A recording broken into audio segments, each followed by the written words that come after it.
We just took him into custody last night, so we're still, vetting a lot of the information that we don't know about him to this point. How did police pinpoint him at the barbershop? Good old-fashioned police work. Was there any technology used or that aided in the investigation? Absolutely. Can you elaborate on that? Like, were there any license plate readers or anything that gave a tip to where he was at that point in time? I'll just say this, that there's rarely a case that we work that doesn't include those types of things, so we used everything. When I say that it was all hands on deck and there was no stone left unturned, it involved all of those technological aspects. With the high volume of tips that came in, can you elaborate on how you sort of knew which ones to look into? So we had a really good filtering system, and we are aware initially there were some issues with tips and the phone system that we had in place at that time. Once we implemented the tips line, we had a team around the clock filtering through those, and we had a pretty good matrix of the ones that we would push to the top and the ones that we would term a lower priority. So it's, but most of, if we got indication that it involved video, photographs, a first-hand account at the park, those were our priorities. And, I understand that every case is different. You've for many years investigated the worst crimes. Is this typical? A random crime like this, and a person goes back and gets a haircut and same color? Nothing about this case is what I would call conventional. In my 27 years that I've been with the state police, this is probably one of the most heinous that we've had, especially the aspect of just how random it was. It's when we were talking last night in the command center that it was every agent's worst nightmare, because in a typical investigation we use what we call victimology, and you can usually kind of pinpoint something that a victim has done or the circumstances they're in, whether it's a domestic violence or just drug related. You can typically narrow down your suspect pool. We had no way to do that in this case, so it made it particularly difficult, and what makes the work by our agents so extraordinary. Yes, Was the suspect trying to change his identity at all? We don't have any indication that he was doing that. He was obviously getting a haircut, but you could chalk that up to school starts next week. So, but he didn't indicate he was trying to alter that I'm aware of, that he was trying to alter his identity. And you all mentioned that he was cooperative when you got to the barbershop. Any other initial reaction from him when you all showed up? Anything you could tell us? That's probably best that I not discuss that so early in the investigation to this point. Can you speak on the role of social media in helping bring about the arrest of this suspect? I will say that social media did nothing to help our investigation. I would say that it absolutely hindered our investigation.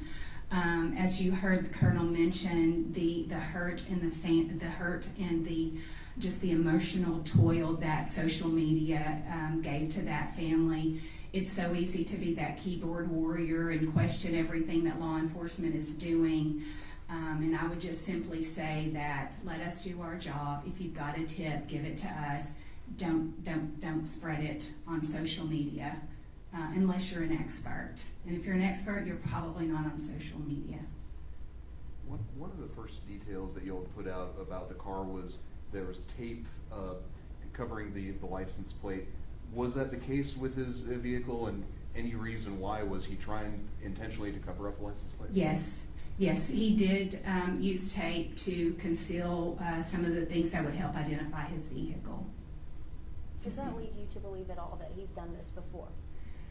There are indications. I mean, everyone speculates that he took there was a lot of thought that went into this to conceal his identity. I will say that, but on the other side of that, he was also very sloppy. So whether he committed something else, we don't know, but we are certainly going to explore that. How long between when you determined that he was the suspect that you were looking for and when you made the arrest? How long did that take? Within the hour. How long between when he began questioning until he confessed? I don't know that, I'm sorry. I think we're just gonna take a couple more questions. Anyone else? Can you speak on which agencies and how many officers that were involved?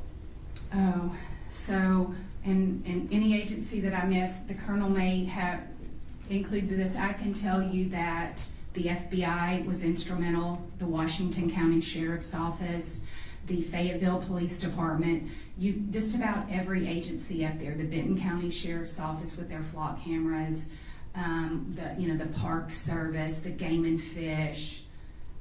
Who am I leaving out? Springdale, absolutely instrumental. They had a detective embedded with us from the very beginning, and anybody else? And just dozens of detectives that were all hands on deck, working round the clock to make sure that we made an arrest. The community deserved that, and that's what we gave them. And moving forward, the different agencies in supporting these kids, I mean, loss of both of their parents, if there's anything that you want to touch on. I'm sorry, I don't understand the question. I said moving forward and supporting the kids after the loss of their parents, like if there's anything that you want to say on that with the different agencies that were involved.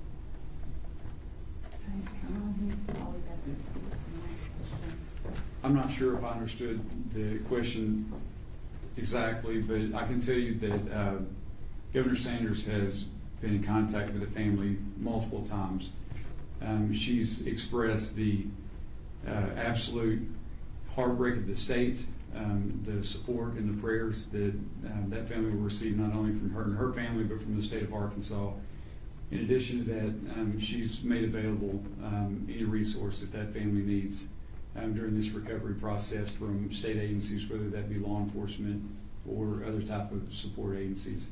I can also tell you from someone myself that has spoken with the family multiple times, they're an incredibly strong family, and they have a very, very strong family support in place.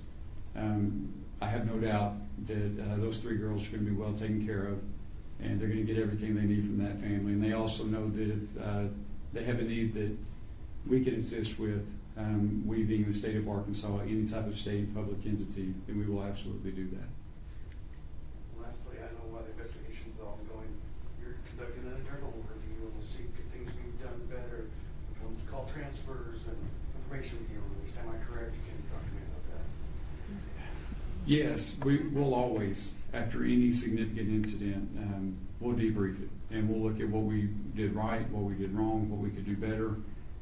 I can tell you from our vantage point right now, it's hard for me to be critical of anything that our investigators did. They have, you know this, I know these guys, I know our capabilities, but you forget, honestly, until you see it play out. You see the level of expertise and skill. Cannot say enough about our investigators, and not only the skill set that they use to bring this suspect to justice, but just they put everything into it, their heart and soul. I mean, it was an impressive thing to watch, and so of what we could do better, I'm sure there'll be things. Y'all have heard me say it before. Our agency is comprised of human beings, and we're always going to make mistakes. And there's going to be things that we can fine tune, but from my vantage point right now, I have nothing but gratitude and respect for our investigators and the way this was handled. Colonel, one more question. Can you confirm when you spoke to him after the arrest that this was not, he didn't know them, he didn't know the family at all, this was just a pure accidental coincidence that he targeted them? I can confirm that, and again, as Major Rose said, I was not present for the interview, and I've not listened to the interview yet. But I can confirm that we have absolutely no indication, no reason whatsoever to believe that there was any connection at all between our suspect and our victims. I've got one more. Can you elaborate on the role that the FBI and federal law enforcement held in the investigation? Yeah, so the first thing I can tell you is how blessed we are with their partnership. The prosecutor and the major both mentioned all the agencies that were involved. What's always nice about that is they don't wait on us to call them. As soon as this was known, as soon as it was made public, honestly, I don't know how they found out as quick as they did. My phone started ringing off the wall from our special agent in charge of FBI in Little Rock, from the sheriffs in the northwest part of Arkansas, the police chiefs in that area, HSI, you name it, just about every agency that you can think of immediately reached out to us for any support that we needed. I cannot specifically tell you what roles they played, but I can tell you that they played significant roles. There was, as the Major alluded to, there's part of the investigation that is looking at this from the standpoint that it's completely random. There's another part of the investigation that has to close the loophole of is there a connection at all between our suspect and our victims. And unfortunately in this case, our victims had recently moved here. Their origins are from California. They, I believe, lived in North Dakota most recently. So there's a lot of geographical space and a lot of people that had to be talked to, and we leaned heavily on our, not only our state and local partners, but other state and local, and absolutely our federal partners. I'm just curious about the communication challenges out there. I know we can't get cell service when we go out there. Right. I mean, how much did that affect the response, and how did that affect the investigation? Yes. The answer to that question is yes. It was very challenging. The fact that we did not have cell service and our investigators didn't have cell service, that other campers on the trail didn't. So, again, it kind of goes back to the type of information that was coming in, the amount of information that was coming in, and the time lapse of the information that was coming in. It all factored in. To say this is an unusual crime scene, unusual crime in just about every aspect, it was extremely challenging. And all of those things came into play, from lack of cell service to the terrain itself. I think one more, and then we're going to wrap up. Yes, ma'am. Are the kids enrolled in anywhere near the school that he was going to teach at? I don't know the answer to that. I know the kids are with family right now, but I don't know the answer to that. Okay, thank you very much.